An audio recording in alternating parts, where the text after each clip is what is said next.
Tertikung, Timo Werner merapat ke Tottenham, bukannya ke MU.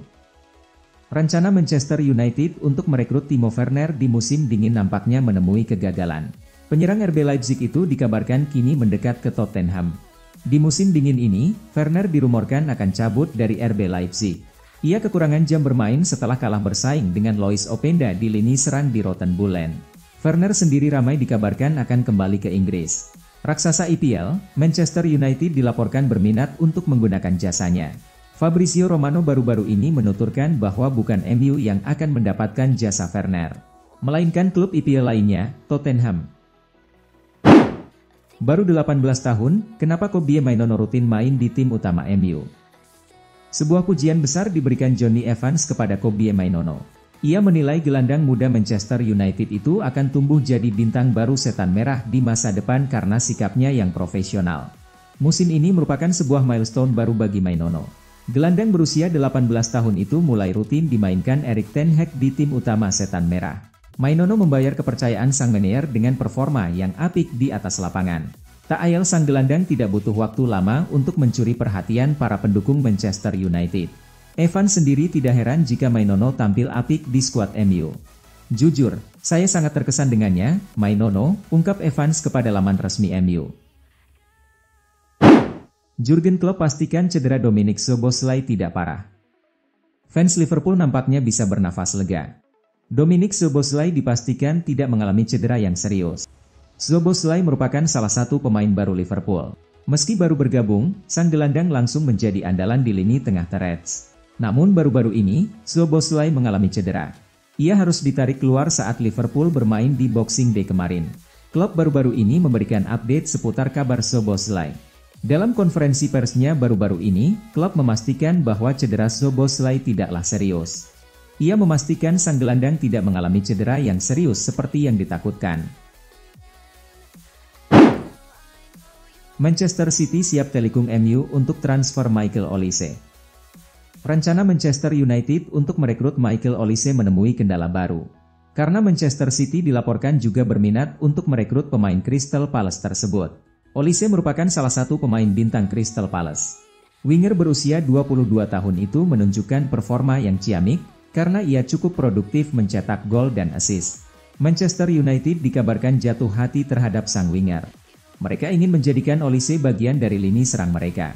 Dilansir Football Insider, MU punya pesaing baru untuk jasa Olise. Rival sekota mereka, Manchester City dilaporkan juga berminat pada Olise.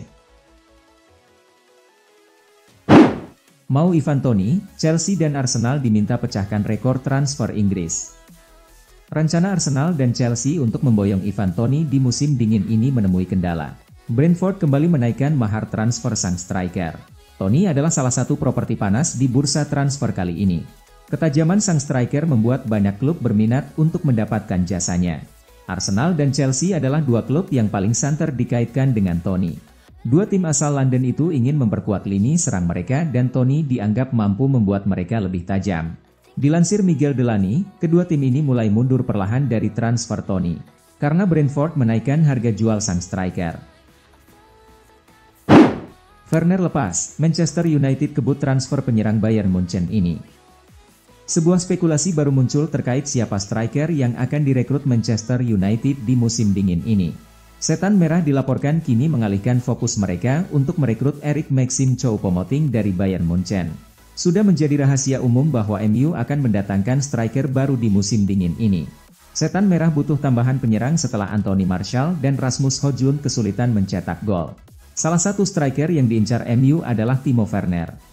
Namun kabar terbaru menyebutkan bahwa penyerang RB Leipzig itu kini condong untuk bergabung dengan Tottenham.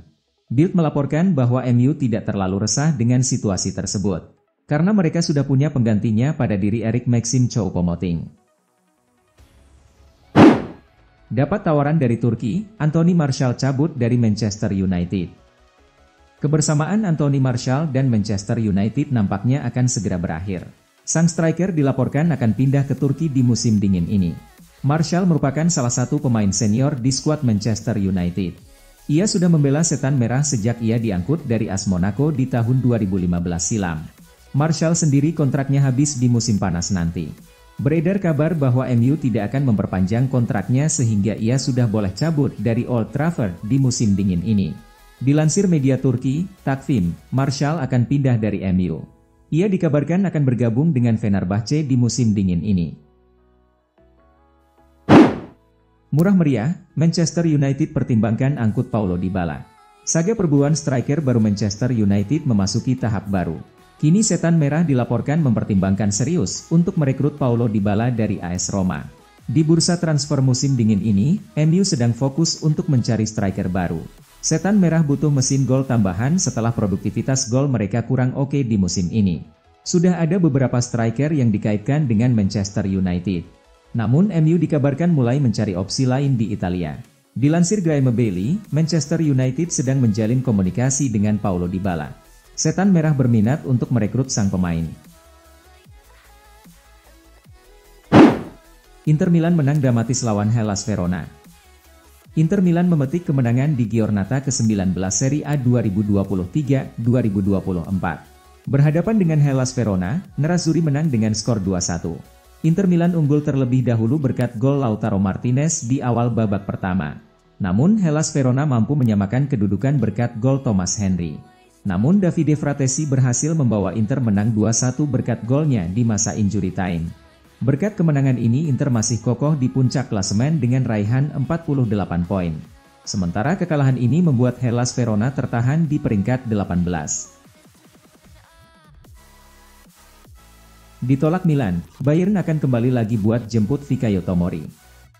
Sumber-sumber di Jerman mengklaim jika Bayern Munich telah mengirimkan proposal untuk Fikayo Tomori, namun AC Milan menegaskan dia tidak dijual. Namun hal ini tidak lantas mengalihkan perhatian Bayern Munchen, di mana Direktur Olahraga Christopher Freund tetap berupaya untuk memujuk AC Milan melepas bek tengah asal Inggris tersebut di bursa transfer Januari. Meskipun begitu, menurut Sky Sports Deutschland, transfer apapun sangat tidak mungkin terjadi, terutama di bursa transfer Januari. Menariknya, pihak Bayern Munich mengatakan jika mereka akan kembali lagi di musim panas, ketika Rossoneri mungkin akan sedikit lebih terbuka, terutama setelah badai cedera yang dialami skuad Milan mereda. Gabung Hajduk Split, ex-striker Atletico Madrid hanya digaji €1. Ex-striker Atletico Madrid, Nikola Kalinic dikabarkan siap mengakhiri karirnya di klub masa kecilnya, Hajduk Split dan sang pemain bersedia digaji €1, sekitar Rp. 17.000 per pekannya. Agennya menyebut ini adalah kesepakatan paling mudah yang pernah ditanganinya. Ex-striker Atletico Madrid, Nikola Kalinic dikabarkan telah menaikkan kontrak hingga musim panas mendatang dan akan menerima gaji hanya sebesar €1 saja per pekannya. Pemain 35 tahun asal Kroasia tersebut telah mencetak 15 gol dalam 42 pertandingan untuk tim nasionalnya, dan nampaknya telah siap mengakhiri karirnya di klub masa kecilnya, Hajduk Split. Menang versus Sidi Lugo, Atletico Madrid lolos ke babak 16 besar Copa del Rey.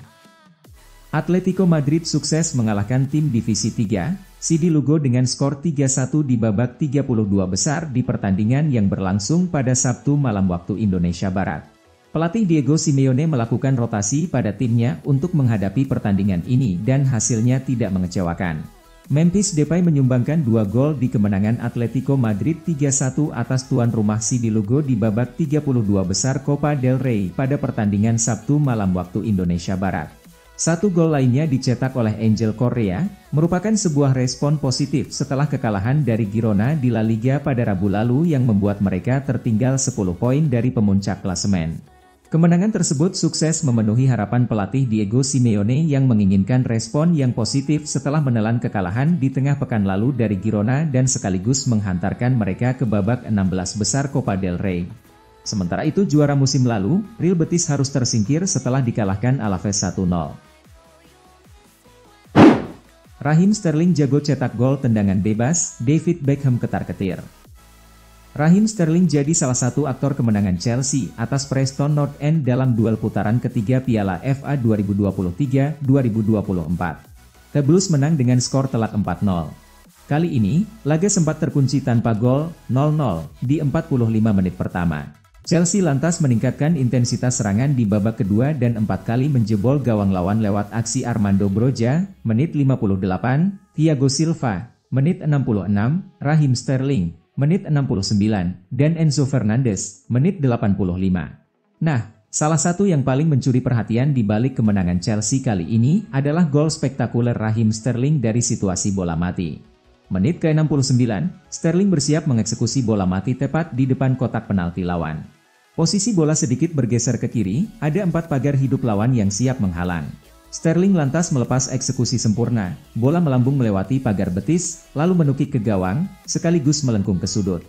Menariknya, 2 gol terakhir Sterling untuk Chelsea datang dari tendangan bebas langsung. Joselu cetak gol, Real Madrid kandaskan Arandina 3-1. Real Madrid menunjukkan kelas mereka ketika membekuk tim kasta 2 Liga Spanyol, Arandina dalam duel babak 32 besar Copa del Rey 2023-2024. El Real mengamankan skor 3-1. Minggu, 7 Januari 2023, dini hari WIB, skuad Carlo Ancelotti bertandang ke El Montecillo untuk membuat penampilan perdana di Copa del Rey musim 2023-2024 ini. Madrid tentu lebih diunggulkan dengan status juara bertahan. Pertandingan berat sebelah sejak awal. Meski melakukan rotasi tim, terlihat jelas bahwa Madrid sangat dominan, tim tamu hanya dibiarkan memiliki 22% penguasaan bola. Meski begitu, pertandingan sempat terkunci tanpa gol, 0-0, di babak pertama. Madrid terlalu banyak membuang peluang, tuan rumah bertahan mati-matian. Baru di babak kedua Madrid bisa mengamankan kemenangan. 3 gol Madrid dicetak oleh Joselu, menit 54, Brahim Diaz, menit 55, dan Rodrigo, menit 90+1. Arandina sempat membalas lewat gol bunuh diri Nacho di menit ke-90+3. Kemenangan ini memastikan langkah Real Madrid ke babak 16 besar Copa del Rey 2023-2024. Arda Güler dan kawan-kawan tampak percaya diri.